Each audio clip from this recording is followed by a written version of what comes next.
How would a ban on institutional investors buying single-family homes affect affordability in our market? A big new housing policy idea just hit the headlines, and it could change the way Americans buy homes.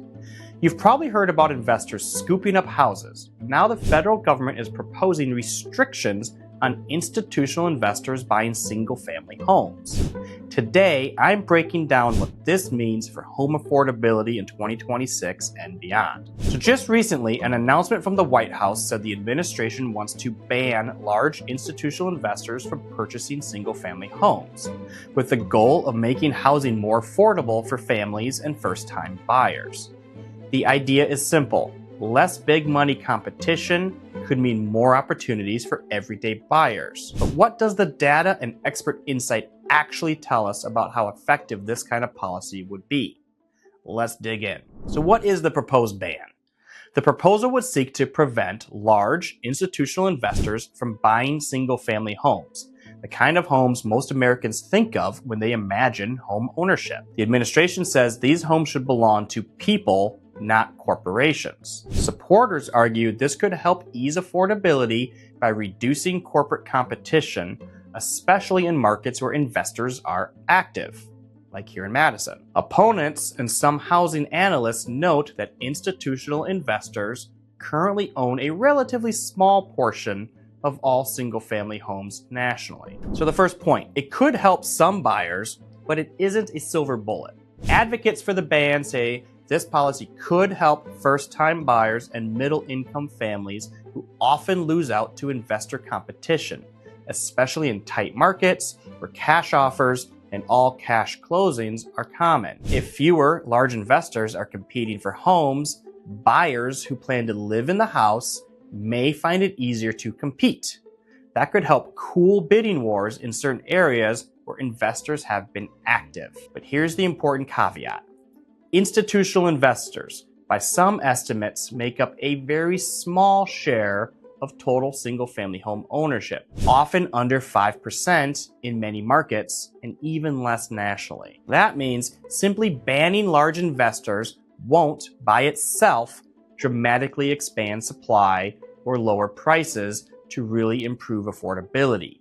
More housing needs to be built and brought to market. The second point is local markets with high investor activity could see more impact. In places where large investors do play a larger role, think some Sun Belt and high growth markets, reducing institutional purchases might have more noticeable effects. Investors have been known to outbid traditional buyers with all cash offers, hold properties as rentals, which limits the for sale supply, and keep starter homes off the market longer.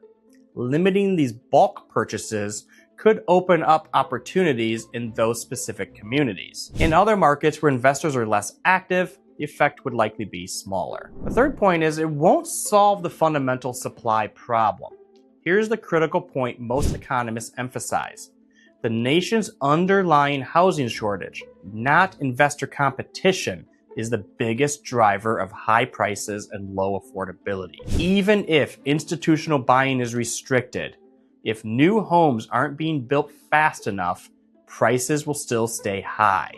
Most experts agree that increasing housing supply, streamlining permitting, and incentivizing construction would have a bigger long-term impact on affordability. So the ban could be a piece of the puzzle, but it's not a complete solution on its own. And the next point is that implementation and legal challenges matter.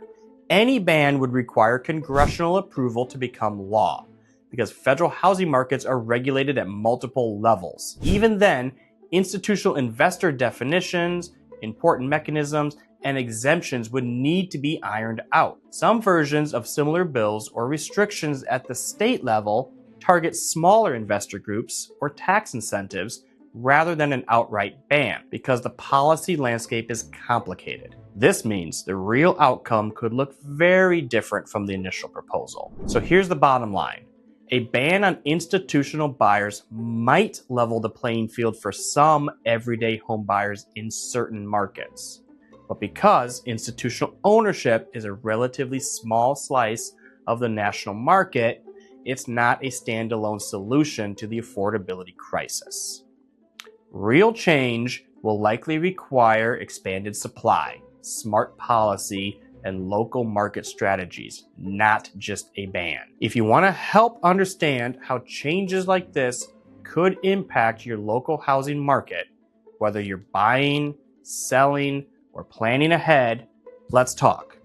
You can call us at 608-345-6594. You can always email me directly at jdholt@kw.com or click the link in the description to schedule a one-on-one strategy call so you feel confident about your next steps in 2026. And if you found this video helpful, go ahead and hit that thumbs up button and subscribe. I've got more real-world market insights on the way.